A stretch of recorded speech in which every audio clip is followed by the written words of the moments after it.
Welcome to Fire and Water. This is the podcast with Tenneson Wolf and Quanita Robertson. Today, we're going to talk a little bit about the wisdom series we just finished. Tenneson, we just finished a wisdom series around relationship to forgiveness. And the weeks that we went through with our two groups was anger, grief, compassion, and grace. Can you say a couple things about it? Well, I can in a think and feel out loud kind of way. I love the two groups of people that we were with. I love the overarching theming that we have. I love the overarching forgiveness piece, as well as the 4-week themes. I loved where I saw people following or being in or being willing to be in those. And as is always true for me, I feel like there's a way that I live the themes. And so over the course of a month, maybe a little bit more, because we have some pre-readying space for that kind of gathering. It just lives in me. And it's like, it's like a new neighbor moves in. And I feel like I'm coming to know that neighbor, or making some deliberate efforts to know that neighbor, or that neighbor is trying to get to know me. So I feel like all of that happened. And I love it that our overarching theme is about trying to grow some wisdom overall in ourselves and with others. That's my starting place. That's good. I think where I would take it is one of the things that I really loved about the two groups is we just had such a diverse group. We had people, not only across the US, but across countries, different participants, which I think adds a different, of course, flavor and relationship to forgiveness and all the different weeks that we were in. And I just appreciated that there wasn't one person in the group that I felt like didn't lean into it and didn't like go on to their own journey and their own discovery. And there are people who I think even not only did they lean into it, but were surprised by some of the places that they ended up, that coming in they weren't necessarily expecting. And to me, that's some juiciness when you end up in places that you didn't expect. So I appreciate that. I also get the living what we're going through each week that has come up with this wisdom series, as well as the other ones we've done. We've done forgiveness before, we've done presence, and we've also done joy. One of the things that I think was different in this one is that forgiveness is a lot deeper for people and a lot heavier than presence and joy. And so just being mindful, I think, and the next time we're going in, how are we holding that with what I think feels more weighty with people? Yeah.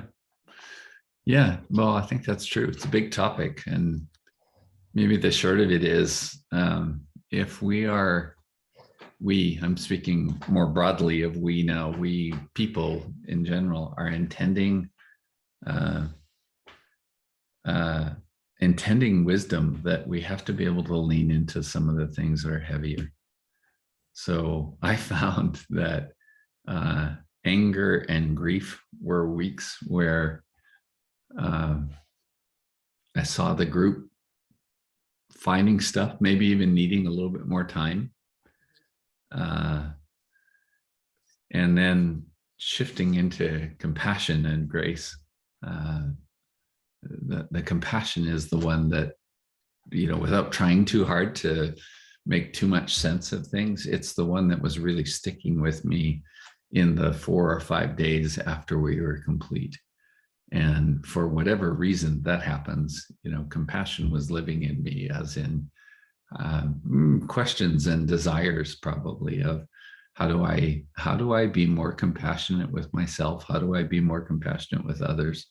It even feels weird to ask it as a how-to question.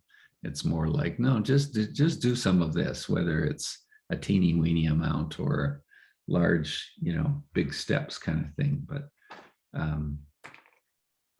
how do any of us grow? This is part of what I feel in my heart, is how do any of us grow compassion to be able to be in the circumstances that are everything ranging from deeply personal to broad and universal. Yay for growing compassion for others, and let us never forget that compassion for self is a pretty big deal.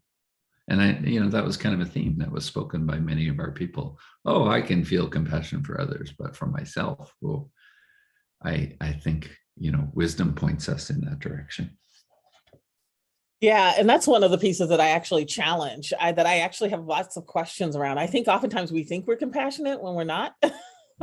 Because if we don't have it for ourselves, we can't give it to others. I think there's this premise that I hold that you can't give what you don't have.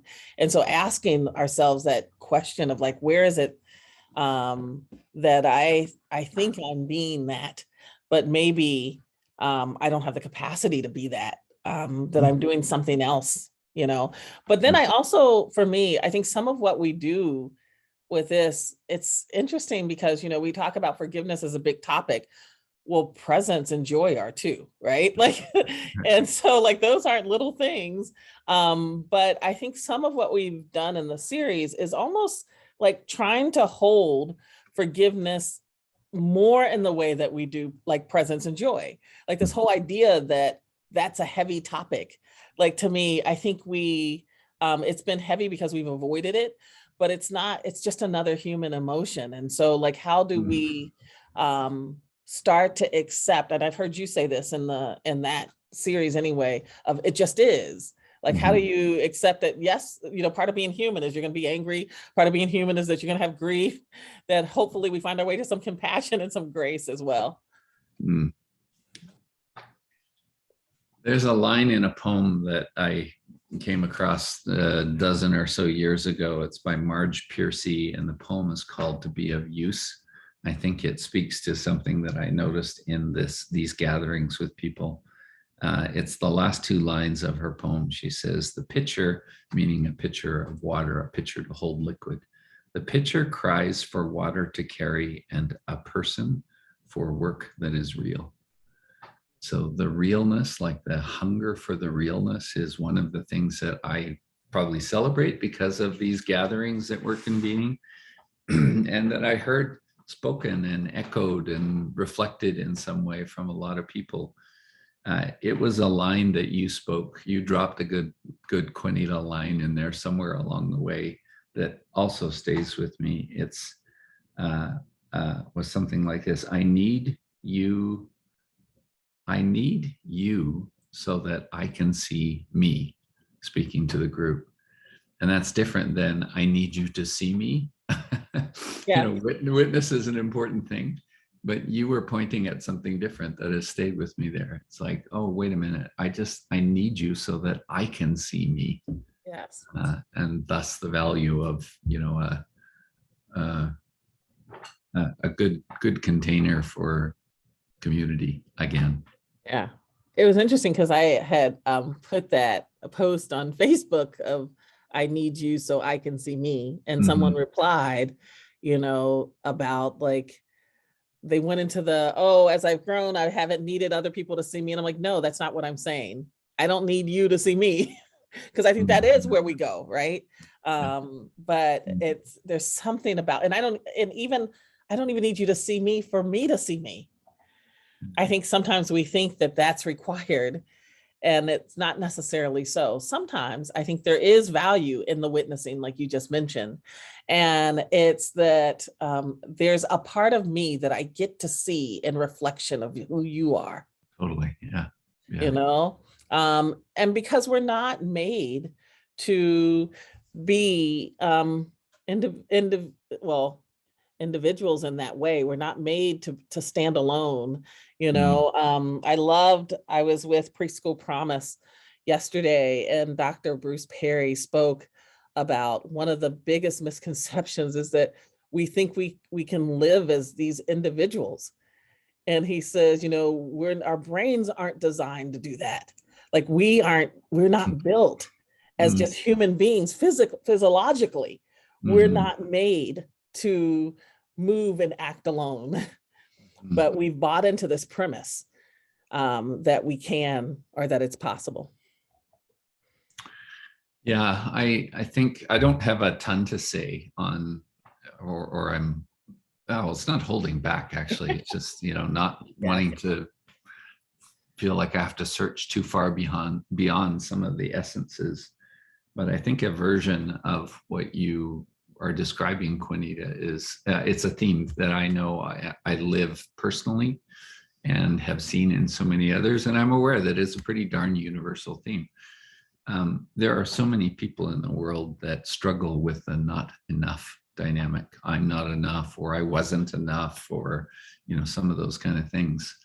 And to be able to have some community in which we just show up honestly with some of our, not even conclusions around that, or, even pivotal learnings, like just be in the moment of, this is what some of that feels like right now, to be able to like encounter that with a group of thoughtful people and heart-filled people. It seems to soften some of the edges of that to me, or, welcome some of the, well, wait a minute, of course I'm enough kind of, vibes that aren't some magic trick. And a teacher, Fanshan Shure, one of the things that she has said to me is, in talking about the things we go through, and that not enough piece, I think, is connected to, she's like, we all know what it means to be enough and be loved and have all our needs met, because we had it in utero. So we know that layer of love, but we've gotten so far away from it, of like, how do that not enough is, and working in that and coming together and reminding each other. Because that was one of the things I heard in our groups, like, people who didn't know each other, to even bear witness and validate, oh yeah, I felt that too, right? That communal and reflective piece. Yeah.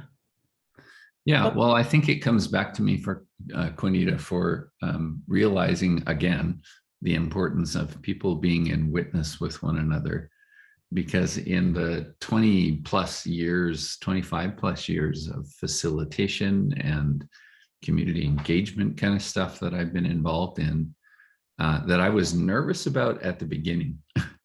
This is way back in the days of some of the early Berkana work, and having kind of a group of people in a room that didn't know each other and sitting them down in either small circles or cafe circles kind of thing. And the repeated observation that was clear then and throughout those following years is, even strangers find each other quickly. And I think there's always some kind of awe in that. Like, I'm just glad for it now. Truth be told, I expect it now, but I didn't back then. And, that's one of the learnings that I carry over 20, 25 years here of trying to bring people together, is you give people a good enough question and show up in a present enough way. And whatever is the blocks or the fears of being strangers and not being able to connect, it goes quickly. Like, we can find each other quickly. I'm just super glad for that. And I'm glad the way that showed up in our wisdom class. And I'm glad that that's a piece of what I feel like you and I are bringing, is to, really emphasize connection, a little bit of form for some real connection, so that we can be about the things we feel we need to be about in the world, all of us. Yeah. That's some of it for me. That resonates. Dr. Bruce Perry also spoke, the great part of our brains is that we want to find connection. We want to find our tribe and how we're together. And so even when strangers come together, they're trying to do that. He's like, of course, the flip side of that and the shadow side of that is that we also want to find others, right? So after we found our tribe, but that immediately will go to, and even sometimes I think, sometimes quicker strangers will go to that. Yeah, it's interesting. Because they don't have a preconceived idea of who each other are. So yeah, and yet have that hunger, like, yes. Like there's just a little bit of invitation to say, even though you might feel a little shy about this, go for it. Yes. And people find each other that way. I'm glad for that. Definitely. you have any closing words? Oh, I don't think I have any more than what I've shared. I'm glad that people have some kind of hunch Yeah. to explore, which sounds even a little too snooty to me, like just to bring themselves forward into some kind of added wisdom together, added connection together, and a wisdom that isn't just a bunch of knowledge and data and facts.